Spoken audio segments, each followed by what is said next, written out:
Bismillahirrahmanirrahim. Assalamualaikum warahmatullahi wabarakatuh. Perkenalkan, nama saya Diza Alivia. Saya mahasiswi Psikologi Islam UIN Antasari Banjarmasin. Pada kesempatan kali ini, saya akan mempresentasikan tentang demokrasi. Presentasi ini dibuat guna memenuhi tugas mata kuliah warganegaraan yang diampu oleh Bapak Muhammad Abdillah Ihsan, SPD, MA. Berikut penjelasannya. Baiklah, yang pertama pengertian demokrasi. Kata demokrasi berasal dari dua kata, yaitu demos yang berarti rakyat dan kratos atau kratein yang berarti pemerintahan, sehingga dapat diartikan sebagai pemerintahan rakyat. Kemudian menurut KBBI atau Kamus Besar Bahasa Indonesia, demokrasi adalah gagasan atau pandangan hidup yang mengutamakan persamaan hak dan kewajiban serta perlakuan yang sama bagi semua warga negara. Selanjutnya, terdapat banyak sekali tokoh yang mengemukakan pengertian demokrasi. Namun di sini saya akan membahas tentang 4 tokoh. Yang pertama yaitu Abraham Lincoln. Beliau berpendapat bahwa demokrasi adalah pemerintahan dari rakyat, oleh rakyat, dan untuk rakyat. Mungkin pengertian ini familiar di telinga kita ya. Selanjutnya Philip J. Smither dan Terry Lynn Carl. Pendapatnya, demokrasi merupakan suatu sistem pemerintahan di mana pemerintah dimintai tanggung jawab atas tindakan-tindakan mereka di wilayah publik oleh warga negara yang bertindak secara tidak langsung melalui kompetisi dan kerjasama dengan para wakil mereka yang telah terpilih. Kemudian, menurut Joseph A. Smether, demokrasi merupakan suatu perencanaan institusional untuk mencapai keputusan politik, di mana individu-individu memperoleh kekuasaan untuk memutuskan dengan cara perjuangan komparatif atas suara rakyat. Yang terakhir, menurut Sidney Hook, demokrasi adalah suatu bentuk pemerintahan yang penting secara langsung atau tidak langsung didasarkan pada kesepakatan mayoritas yang diberikan secara bebas dari rakyat biasa. Terdapat banyak sekali pengertian ya, namun pada intinya demokrasi ini pemerintahan yang melibatkan rakyat. Kemudian, prinsip-prinsip demokrasi. Baiklah, untuk dapat melaksanakan demokrasi secara efektif, rakyat dan terutama para pemegang kekuasaan harus memahami dengan betul prinsip-prinsip dalam demokrasi. Yang pertama, pemilik negara adalah rakyat, sehingga otoritas rakyatlah yang memiliki kekuasaan tertinggi. Yang kedua, orang yang mewakili rakyat untuk memegang kekuasaan tertinggi dalam suatu negara dengan status sebagai suatu anggota parlemen ya. Jadi, lembaga kekuasaan tertingginya ini disebut parlemen. Kalau kita mungkin mengenal istilah MPR atau DPR. Nah, mereka ini harus dipilih melalui suatu pemilihan umum yang diadakan setiap 5 tahun sekali. Yang ketiga, tidak boleh ada pengistimewaan kepada seseorang ataupun kepada golongan atau partai tertentu. Jadi harus terdapat persamaan, baik dalam hak ataupun kewajiban ya. Yang keempat, harus ada undang-undang yang mengatur tentang struktur organisasi kekuasaan dalam negara dan mekanisme pelaksanaan kerjanya. Kemudian, harus ada peradilan yang bebas dan supremasi hukum. Jadi, hukum itu berada pada tingkatan yang dihormati, yang teratas dan dihormati. Kemudian yang keenam, terdapat partai politik yang menjadi wadah bagi warga negara untuk menyalurkan aspirasi politiknya. Selanjutnya, ciri-ciri demokrasi. Pertama, adanya penyelesaian perselisihan dengan damai dan sukarela. Kedua, adanya jaminan bagi terjadinya perubahan secara damai di masyarakat yang sedang berubah. Ketiga, adanya pergantian penguasa yang berlangsung secara teratur. Keempat, adanya pembatasan atas pemakaian kekerasan atau paksaan. Kelima, adanya pengakuan dan penghormatan atas keanekaragaman. Keenam, adanya jaminan penegakan keadilan. 7. Adanya upaya memajukan ilmu pengetahuan. Dan yang terakhir, adanya pengakuan dan penghormatan terhadap kebebasan. Selanjutnya, yaitu tentang komponen penegak demokrasi. Terdapat 4 komponen penegak demokrasi. Yang pertama, negara hukum. Yang dimaksud dengan negara hukum di sini, bahwa negara memberikan perlindungan secara hukum ya, jadi perlindungan hukum bagi warga negara melalui perlembagaan peradilan yang bebas dan tidak memihak serta adanya jaminan terhadap hak asasi manusia. Selanjutnya yaitu masyarakat madani. Masyarakat madani ini dicirikan dengan masyarakat yang terbuka, bebas dari pengaruh kekuasaan dan tekanan negara, masyarakat yang kritis dan berpartisipasi aktif.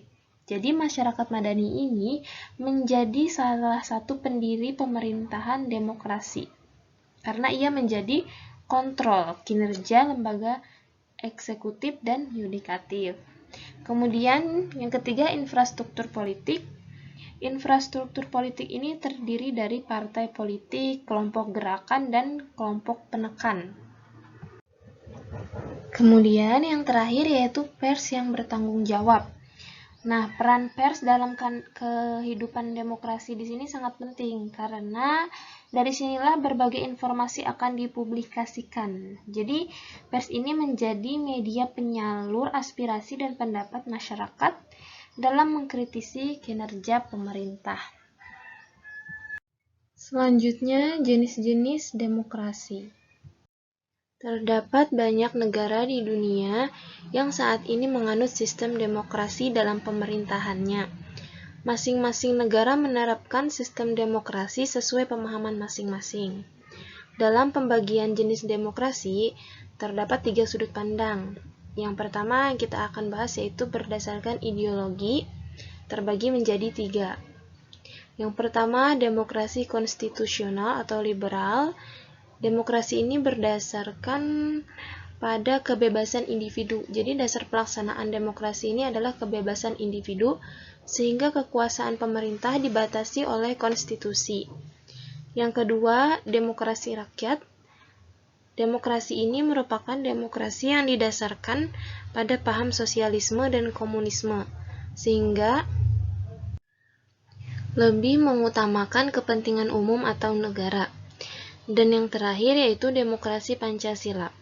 Demokrasi ini merupakan sistem yang ada di Indonesia yang berasaskan pada musyawarah mufakat, bersumber pada nilai-nilai sosial budaya bangsa dengan mengutamakan kepentingan seluruh warga negara. Selanjutnya, berdasarkan cara penyaluran kehendak rakyat, demokrasi dibagi menjadi 3, yaitu demokrasi langsung, demokrasi perwakilan representatif, dan demokrasi perwakilan referendum. Yang pertama, demokrasi langsung.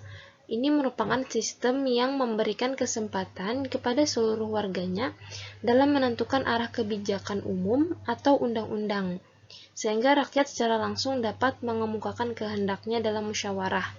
Biasanya demokrasi ini dilaksanakan pada negara yang berwilayah kecil dan penduduknya sedikit. Kemudian yang kedua yaitu demokrasi perwakilan representatif. Demokrasi ini banyak diterapkan oleh negara-negara yang memiliki jumlah penduduk yang terus bertambah serta wilayah yang luas, sehingga penerapan demokrasi langsung tidak mungkin. Dalam demokrasi perwakilan, rakyat memilih wakil-wakilnya untuk duduk dalam lembaga perwakilan atau parlemen. Yang ketiga, demokrasi perwakilan referendum. Ini merupakan gabungan antara demokrasi langsung dan demokrasi perwakilan. Dalam sistem ini, rakyat memilih wakil mereka untuk duduk di lembaga perwakilan, tetapi lembaga tersebut dikontrol oleh pengaruh rakyat dengan sistem referendum dan inisiatif rakyat. Berdasarkan titik perhatian, demokrasi dibagi 3, yaitu formal, material, dan gabungan. Yang pertama, demokrasi formal atau sering disebut demokrasi model barat. Demokrasi ini menjunjung tinggi persamaan dalam bidang politik. sehingga semua orang dianggap mempunyai derajat yang sama. Kedua, demokrasi material. Demokrasi ini adalah sistem politik demokrasi yang menitikberatkan pada upaya-upaya menghilangkan perbedaan dalam bidang-bidang ekonomi, sedangkan persamaan bidang politik kurang diperhatikan. Kemudian yang terakhir, demokrasi gabungan, yaitu merupakan demokrasi yang menggabungkan kebaikan serta membuang keburukan demokrasi formal dan demokrasi material. Persamaan derajat dan hak setiap orang diakui, tetapi demi kesejahteraan seluruh aktivitas rakyat dibatasi. Yang keenam, sejarah dan perkembangan demokrasi. Yang pertama, demokrasi parlementer dari tahun 1945 sampai 1959. Sistem ini mulai diperlakukan sebulan sesudah kemerdekaan diproklamirkan dan diperkuat dalam Undang-Undang Dasar 1945 dan 1950. Namun model ini dianggap kurang cocok untuk Indonesia karena pemerintahan yang berbasis pada koalisi politik di masa ini tidak mampu bertahan lama dan mudah pecah. Hal ini mengakibatkan destabilisasi politik nasional yang mengancam integrasi nasional yang tengah dibangun. Kemudian, pada tanggal 5 Juli 1959, Presiden Soekarno mengeluarkan dekret presiden yang menegaskan diberlakukannya kembali Undang-Undang 1945. Dengan demikian, masa demokrasi berdasarkan sistem parlementer pun berakhir. Selanjutnya, pada tahun 1959 sampai 1965, menggunakan sistem demokrasi terpimpin. Demokrasi ini adalah demokrasi yang didominasi oleh politik presiden dan berkembangnya pengaruh komunis serta tentara atau ABRI. Hal ini dikarenakan dekret presiden pada tanggal 5 Juli 1959. Sebagai usaha untuk mencari jalan keluar dari kebutuhan politik melalui pembentukan kepemimpinan personal yang kuat. Kemudian, berdasarkan ketetapan MPRS nomor 3/1963 mengangkat Insinyur Soekarno sebagai presiden seumur hidup, sehingga pembatasan waktu 5 tahun yang ditetapkan oleh Undang-Undang Dasar 1945 dibatalkan. Akhir dari sistem demokrasi terpimpin yaitu saat terjadinya perseteruan politik ideologis antara PKI dan TNI, yaitu peristiwa berdarah yang dikenal dengan Gerakan 30 September 1965. Kemudian pada tahun 1965 sampai 1998, Indonesia menggunakan sistem demokrasi Orde Baru.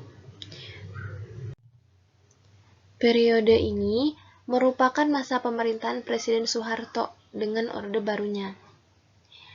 Periode ini adalah upaya untuk meluruskan kembali penyelewengan terhadap Undang-Undang Dasar 1945 yang terjadi di masa demokrasi terpimpin. Landasan formil pada periode ini adalah Pancasila, Undang-Undang Dasar 1945, serta ketetapan MPRS. Pada masa ini diberlakukan kembali pembatasan jabatan presiden selama 5 tahun dan dapat dipilih kembali melalui pemilu atau pemilihan umum. Nah, sistem yang terakhir yang masih diterapkan sampai saat ini sejak tahun 1998 yaitu demokrasi dalam orde reformasi. Periode ini erat hubungannya dengan gerakan reformasi rakyat yang menuntut pelaksanaan demokrasi dan hak asasi manusia secara konsekuen. Tuntutan ini ditandai oleh lengsernya Presiden Soeharto dari tampuk kekuasaan Orde Baru pada Mei 1998. Demokrasi yang hendak dikembangkan pada masa ini adalah demokrasi tanpa nama, atau demokrasi tanpa embel-embel, di mana hak rakyat merupakan komponen utama dalam pelaksanaan pemerintahan. Demokrasi pada periode ini telah dimulai dengan terbentuknya DPR, MPR hasil pemilu 1999 yang telah memilih presiden dan wakil presiden, serta terbentuknya lembaga-lembaga tinggi lainnya. Sekian presentasi dari saya. Terima kasih atas segala perhatiannya, dan saya mohon maaf jika terdapat kesalahan, baik yang disengaja maupun yang tidak disengaja. Terima kasih. Wassalamualaikum warahmatullahi wabarakatuh.